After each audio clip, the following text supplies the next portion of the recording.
오늘은 로마서 14장 13절에서 23절 본문으로 아침 메시지를 나누겠습니다.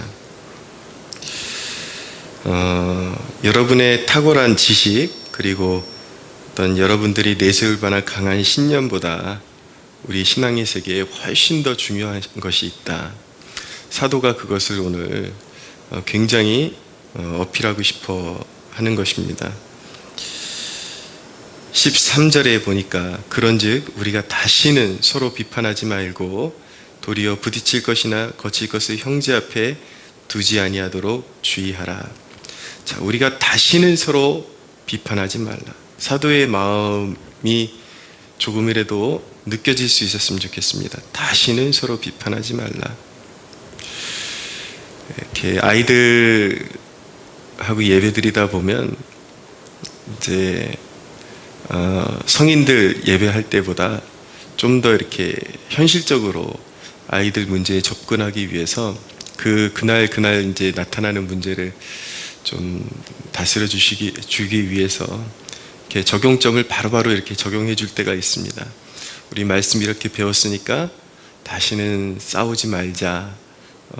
친구의 모습 속에 하나님의 형상이 있어. 이렇게 가르쳐 주면 아이들은 얼마나 순수한지요. 아멘. 그렇게 대답합니다. 그리고 끝나고 나면 바로 얼마 지나지 않아서 이쪽 저쪽에서 우는 소리 들리고 네가 너 때문에 그리고 그렇게 또 싸우는 소리가 들려요. 아마 사도의 마음이 그런 교회의 모습을 바라보는 마음이 아닐까라는 그런 생각이 듭니다.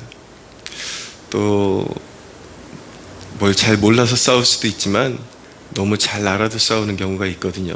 다 자기 기준으로 보니까 싸움거리밖에 되지 않는 것이죠. 오죽했으면 다시는 다시는 서로 비판하지 말고 너희들이 알고 있는 지식보다 그리고 너희들이 내세우는 강한 신념보다 더 중요한 것이 있다. 그것이 무엇인가? 바로 하나됨이다. 하나됨.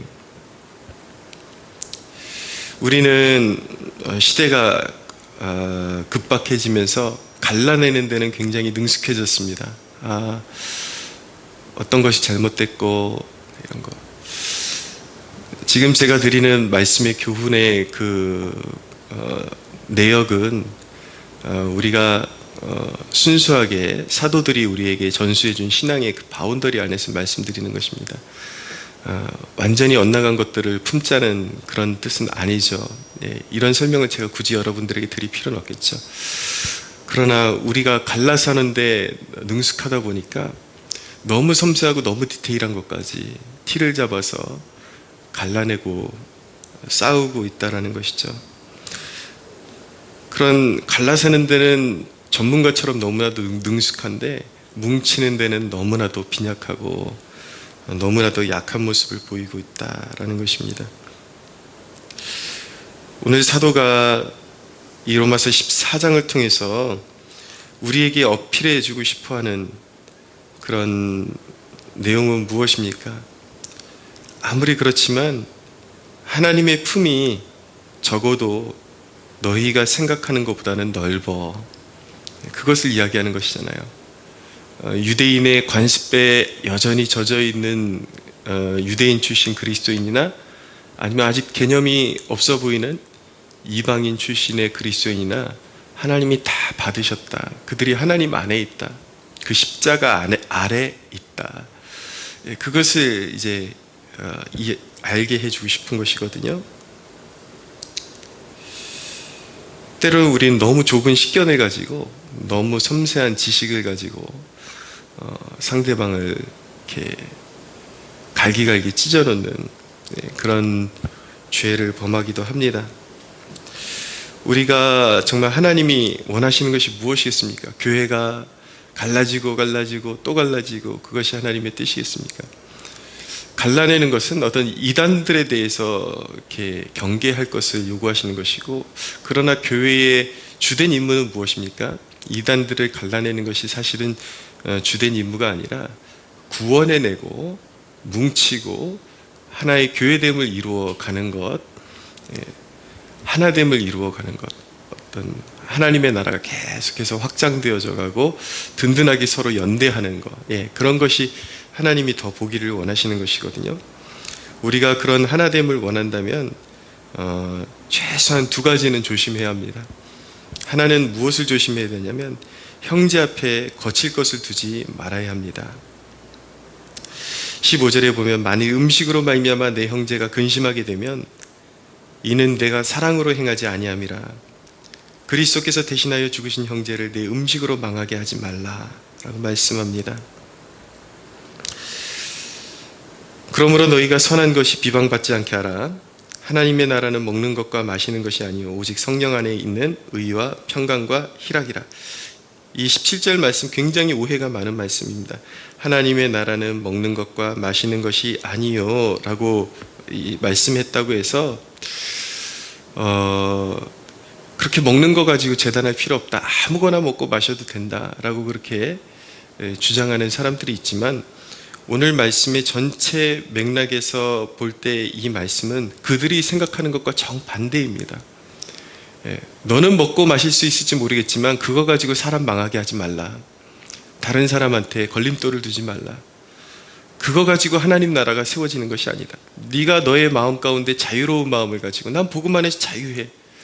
나 이거 먹어도 내 마음의 양심에 거리낌이 없어. 너는 그렇게 생각할지 모르겠지만 그것을 바라보는 내 형제는 영원히 망할 수 있다. 그러니까 그거 하지 마라, 조심해라 라는 그런 맥락에서 주신 말씀이에요. 그러니까 우리가 성경을 읽을 때에 그걸 가지고 나의 방종을 그런 어떤 합리화시키는 도구로 사용하려고 하는 것, 그거 매우 위험한 일인 것입니다. 형제 앞에 거칠 것을 두지 말아야 합니다. 상대가 거리낄 만한 음식이나 어떤 문화적인 습관을 내가 자유하다고 일부러 자랑하듯이, 분명히 그것을 보면 거리끼는 사람이 있고 판단할 만한 사람들이 있음에도 불구하고 일부러 내세우듯이 그들 앞에 내세워서 그것을 실행하지 말라는 것입니다. 뭐니 해도 아직까지 믿지 않는 사람들도 기독교인 하면 떠오르는 것이 무엇이냐면 그래도 절제하고 술 마시지 않고 하나님만 섬기는 사람들로 이렇게 생각을 하거든요. 근데 나는 이렇게 자유한 그리스도인이야라고 내세우듯이 그렇게 음주하고 이런 모습들을 내세울 때에 그것을 바라보는 사람들이 시험에 들거나 기독교인을 판단하거나 기독교에 대해서 잘못 오해하는 경우가 생길 수 있다는 것.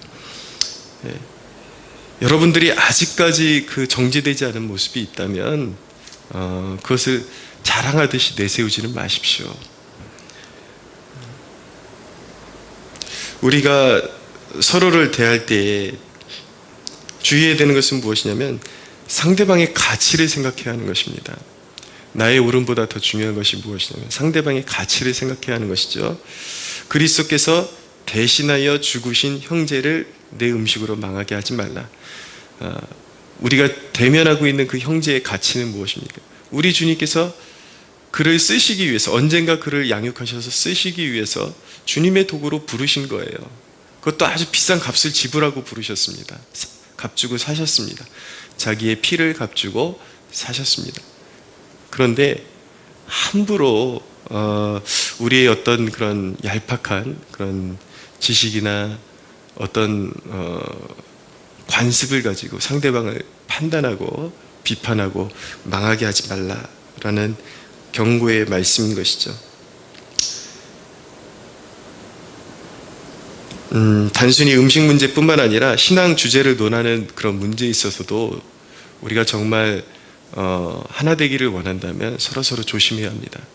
이렇게 진짜 본질이 아닌 주제에 매여 있는 사람들이 있거든요. 어떤 신앙의 특별한 한 주제에 매여 가지고 마치 그것에 대해서 상대방이 모르고 있으면 아주 큰일 나는 것 같고, 아주 정말 그 본질이 아닌 것을 끌고 들어와 가지고 그것을 모르면 마치 지옥이라도 가는 것처럼 그렇게 말하는 사람들이 있어요. 특별히 어떤 종말론에 꽂혀 있는 사람, 특정한 종말론에 꽂혀 있는 사람들, 의견이 분분할 수 있는 신학적인 주제는 자기가 옳다는 그대로 그냥 가지고 소유하고 계십시오. 그것을 공공연하게 서로 신앙이 맞지 않는 그런 자리에서 내세워서 이것을 모르면 큰일 나는 것처럼, 어떤 굉장한 그 잘못된 신앙의 오류에 빠져 있는 것처럼 그렇게 내세워서 그것을 좋은 그 신앙의 자리를 논쟁의 자리로 만들고 또 서로 망하게 하는 자리로 만들고, 그렇게 하지 말라는 것입니다. 자, 두 번째로 하나됨을 원한다면 마음을 좀 우리가 넓혀야 합니다. 제가 경험한 그런 사례 중에 하나는 굉장히 서로 이렇게 신앙적으로 믿을 수 있는 존재고 또 공감이 되는 그런 존재로 여겼는데, 어떤 뭐 예배 시간에 그런 그 CCM을 도입하는 문제, 이런 것에 대해서 굉장히 보수적인 사람들이 있어요. 그래서 상대방이 예배 때 그런 거에 대해서 좀 열린 마음을 가지고 있구나라는 것을 생각하는 순간, 저 사람은 진실한 예배자가 아니라 사탄의 하수인이야, 이런 식으로 갑자기 급격히 거리가 멀어지면서 멀리하는 것이 느껴지고 또 멀어졌던 그런 사례도 있었습니다. 가만히 보면은 그런 패단을 겪게 되는 이유가 뭐냐면, 이제 떠도는 유튜브를 통해서 신앙을 섭렵할 때 그런 패단을 겪게 됩니다. 그러니까 마치 그 예배 시간에 찬송가가 아니라 CCM을 조금이라도 같이 이렇게 도입해서 부르게 되면은 거기에 진짜 그 예배를 받는 대상이 하나님이 아니라 마귀인 것처럼 그렇게 막 이렇게 꾸며서 그렇게 이렇게 유튜브를 이렇게 퍼뜨리는 사람들이 있는데, 저도 지금 유튜브를 통해서 여러분들에게 신앙의 교훈을 전하고 있지만 결코 유튜브를 기준으로 신앙을 배우지 마십시오. 성경을 읽으십시오. 성경을 읽고 여러분들이 성령님 안에서 빚어진 신앙을 소유하십시오. 그리고 될 수 있는 한 공인된 그런 신학을 여러분들의 그런 신앙의 뼈대로 삼지만 좀 더 마음을 여십시오. 그래서 같은 그런 신앙의 본질 안에 있는 형제 자매들을 좀 더 끌어안으려고 그렇게 노력하십시오. 진짜 신앙에 있어서 중요한 일이 무엇입니까? 19절에 보니까 그러므로 우리가 화평의 일과 서로 덕을 세우는 일을 힘쓰나니, 진짜 중요한 일은 화평의 일과 덕을 세우는 일이다. 여러분들이 만 가지 지식을 가지고 있어요. 누구보다도 탁월한 지식을 가지고 있어요.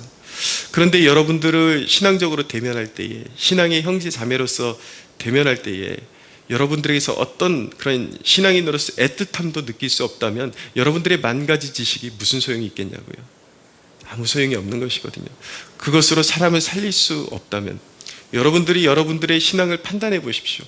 여러분들의 그런 잣대를 통해서 살아나는 사람이 더 많습니까? 아니면 여러분들이 쳐내는 사람이 더 많습니까?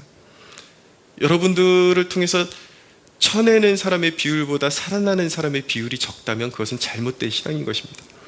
여러분들은 흉측한 칼만 들고 있는 거예요. 그것을 가지고 수술해 주는 것이 아니라 난자질하는 그런 칼만 가지고 있는 거라고요. 우리가 가지고 있는 칼은 영혼의 수술용으로, 우리는 선한 의사의 마음을 가져야 하는 것입니다. 살려야 하는 거예요. 마지막입니다.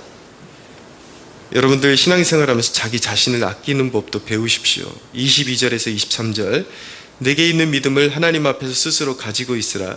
자기가 옳다 하는 바로 자기를 정죄하지 아니하는 자는 복이 있도다. 의심하고 먹는 자는 정죄되었나니 이는 믿음을 따라 행하지 아니하였기 때문이라. 믿음을 따라 하지 아니하는 것은 다 죄니라. 의심하고 먹는 자는 정죄되었다. 남이 한다고 따라하지 마십시오. 남이 나는 이렇게 자유해. 근데 여러분들이 속으로 보면서 어떻게 그리스도인이 저렇게 살 수 있지? 라고 생각하고 있는데, 남이 하니까, 남들도 하니까 애써서 따라하지 말라는 것입니다. 여러분들이 어떤 신앙의 주제에 있어서는 신앙이 성숙해가면서 조금 다른 결론을 도출할 수가 있을 거예요. 그러나 지금 여러분들이 어떤 누군가를 바라볼 때에 어떻게 그리스도인들이 저럴 수 있을까라고 생각하는 부분, 내가 그렇지만 남들이 다 하니까 내가 따라해보니까 마음이 찔리고 굉장히 마음이 불편해요, 하나님 앞에. 그러면 하지 마십시오. 여러분들이 하나님 앞에 정결한 삶을 드리기를 원하는 그 마음 그대로 살아가십시오. 그러나 하나님 앞에서 하나님을 올바로 알도록 힘써는 가야 합니다. 그래서 어떤 경우에는 여러분들의 그 잘못된 편견 때문에 형성되는 신앙의 양심도 있을 수 있거든요. 그래서 우리는 평생 배워가야 되는 것이죠. 그러나 못된 것들은 배우지 마십시오. 이것도 해도 돼, 저것도 해도 돼. 못된 것들은 신학이라는 이름으로 배우지 마시고 하나님 앞에 자신의 삶을 구별하여 드리기에 가장 좋은 길을 찾아가십시오. 오늘 말씀의 결론을 맺으면서 이런 하나님 앞에 간구를 올려드렸으면 좋겠습니다. 우리 안에 하나님 나라를 난도질하는 예민함, 과민함, 이러한 것들이 있다면 사라지게 하여 주옵소서. 잘못된 것들을 분별하되 좀 더 넓은 마음으로 품을 수 있는 관용의 마음도 허락하여 주옵소서. 이것이 우리의 신앙의 주제요, 과제가 되어서 좀 더 나은 그리스도인이 되기를 예수님의 이름으로 소망합니다.